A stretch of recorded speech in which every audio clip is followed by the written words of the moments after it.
मुझे तुमसे एक वादा चाहिए, वक्त चाहे जैसा भी हो, हर राह में तुम्हारा साथ चाहिए। इस पंक्तियों के साथ मैं नाज़िम बेग अपने चैनल में सभी दर्शकों का स्वागत करता हूं। आप देख रहे हैं आपका अपना चैनल बिग न्यूज़ से।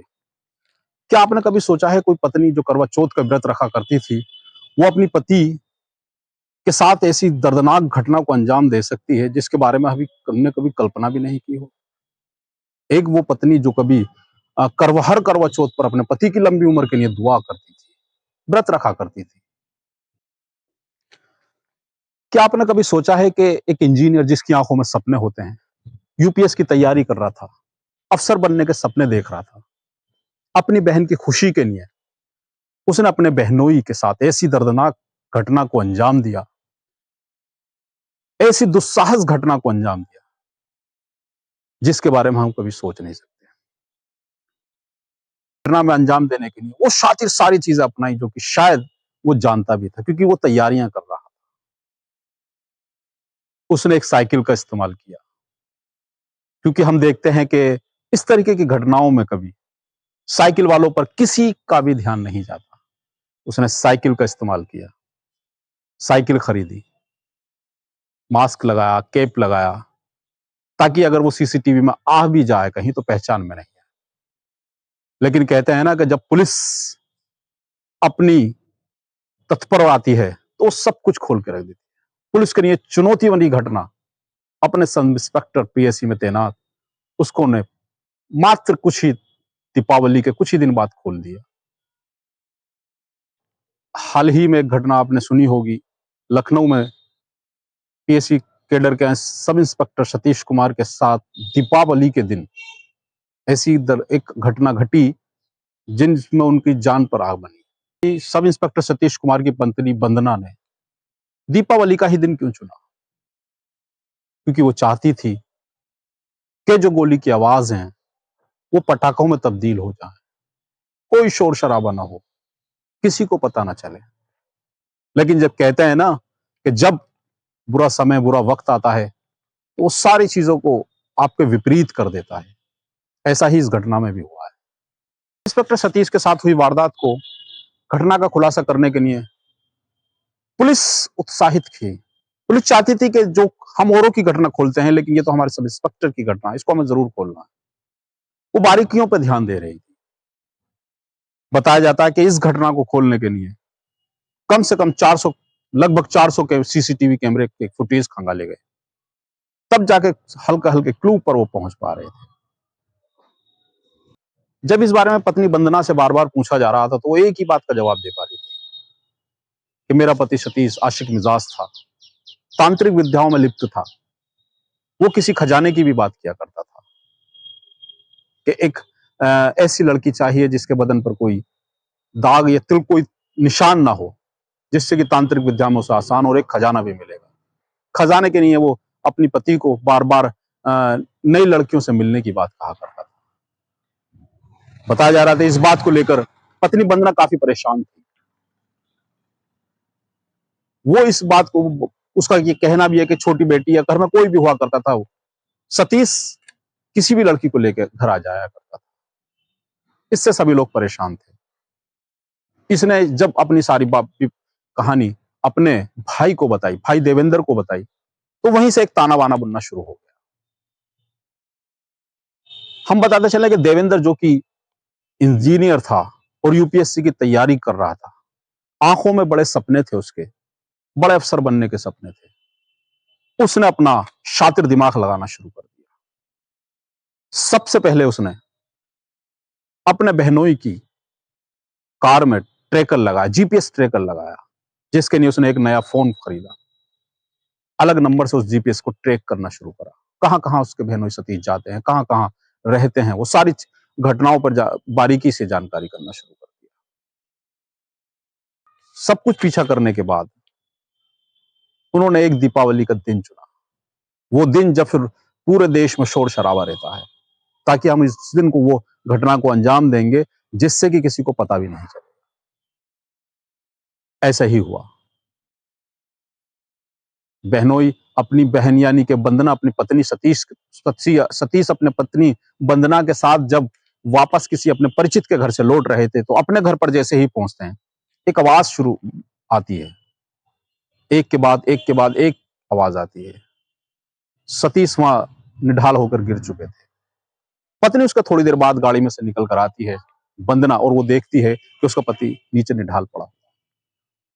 उसके बाद वो रोना पीटना शुरू करती है और वो बताती है, और पुलिस को अपने जो पूछताछ में चल प्रक्रिया शुरू होती है, उसमें अपने मन घड़त कहानियां बतानी शुरू करती है कि हमारे पति आशिक मिजाज थे, हमारे पति इस तरीके से थे, और अलग अलग उसने बातों बताना शुरू कर दिया, जिससे कि पुलिस को वो गुमराह कर रही थी। लेकिन ऐसा नहीं हुआ, पुलिस भी अपनी चाल से चल रही थी कि नजर सतीश की खड़ी एक कार पर पड़ती है। जब वो कार में तफ्तीश से छानबीन करती है, तो वहां एक जीपीएस ट्रैकर लगा मिलता है। उस जीपीएस ट्रैकर की लोकेशन से वो उस आरोपी तक पहुंचती है जो जिसने इस घटना को अंजाम दिया है। वो जीपीएस ट्रैकर उसके सतीश के साले देवेंद्र की मोबाइल से मैच कर पा रहा था, क्योंकि एक मोबाइल वो अपने चला पा रहा था, दूसरे मोबाइल को उसने कनेक्ट कर रखा था। कहते हैं ना कि जब अपराध अपराधी करता है तो कहीं ना कहीं वो गलती जरूर करता है, ऐसा ही इसमें भी हुआ है। उसने अपने फोन से लोकेशन लगा रखी थी कि किधर हमारे बहनोई सतीश जाते हैं, कहां कहां जाते हैं। हालांकि अपने को सेफ करने के लिए देवेंद्र ने बहुत सारी कहानियां भी वहां बनाई थी। उसने एक पिज्जा भी अपने फोन से ऑर्डर किया था, अपने फोन को वो घर छोड़कर भी गया था जिस दिन की वारदात की घटना जिस दिन की थी। जिस दिन उसने वारदात को अंजाम दिया, उस दिन वो अपना फोन भी घर पर छोड़ के गया था लोकेशन के लिए, ताकि मेरी वो लोकेशन घर पर ही दिखाई दे। पुलिस के लिए बड़ी गुत्थी बनती जा रही थी, किस तरीके से इसको सुलझाया जाए। आखिर अंतिम समय आया, और जब एक साइकिल पर सवार सीसीटीवी में उन्हें बार बार दिखाई दे पा रहा था, और देवेंद्र को वो मैच कर पा रहे थे, और उसका ट्रैकर जो उसने ट्रैक लगा रखा था, जीपीआरएस ट्रैक, वो सब मैच हो पा रहे थे। पुलिस ने सख्ती से जब पूछताछ की, गुत्थी सुलझती चली गई। उसने बताया कि उसने अपनी बहन को बचाने के लिए, अपने बहन के खुश देखने के लिए इस काम को अंजाम दिया, इस घटना को अंजाम दिया। फिर पुलिस ने एक बार पूछना चाहा वंदना से कि क्या कारण था, आपने क्यों इतना बड़ा फैसला लिया।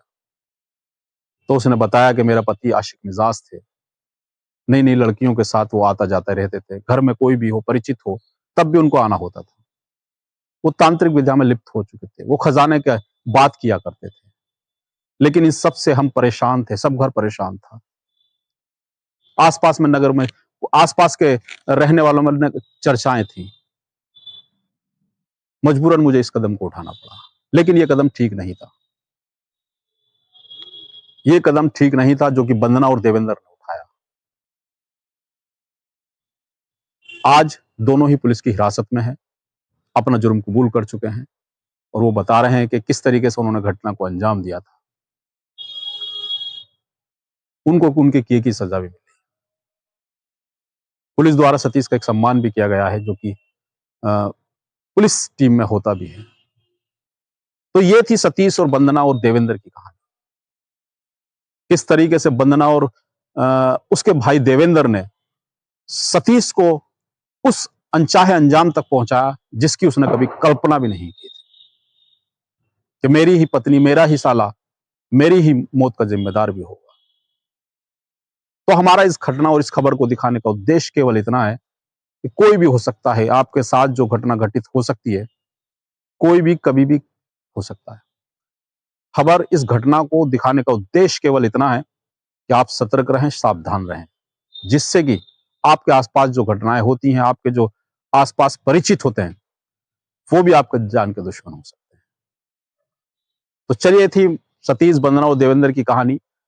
हम चाहते हैं कि आप हमारे चैनल को इसी तरीके से सब्सक्राइब और लिंक को शेयर करें, जिससे कि इस तरीके की घटनाएं आगे घटित ना हो। नमस्कार, खुदा हाफिज। पुलिस ने आरोपी से 12 बोर की पिस्टल भी बरामद की है, जिसे वारदात के दौरान इस्तेमाल किया गया था, और वो साइकिल भी जिससे आरोपी देवेंद्र वर्मा उस रात इंस्पेक्टर के घर पहुंचा था।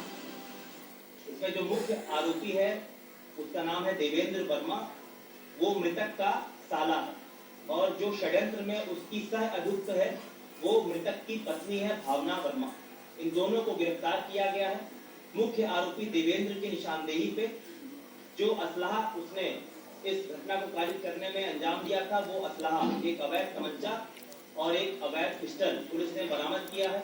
इसके अतिरिक्त घटना की रात जो कपड़े इस आरोपी ने पहने थे, वो कपड़े भी पुलिस ने इसके पास से बरामद किया है तथा उस घटना में प्रयुक्त एक साइकिल जिस पर सवार होकर ये आया था घटना कारित करने, वो साइकिल भी पुलिस ने इसके पास से बरामद की है। इस पूरे हत्याकांड की जो असल वजह सामने आई है वो है इंस्पेक्टर सतीश के दूसरे महिलाओं के साथ अवैध संबंध। पत्नी ने आरोप लगाया है कि सतीश उसे मानसिक तौर पर प्रताड़ित भी करता था, जिससे वो तंग आ चुकी थी। लखनऊ में पीएसी इंस्पेक्टर की हत्या के सनसनीखेज खुलासे से हर कोई सन्न है। ये हत्या सवाल उठा रही है कि आखिर कब तक अवैध संबंधों के शक में ऐसी वारदातें होती रहेंगी।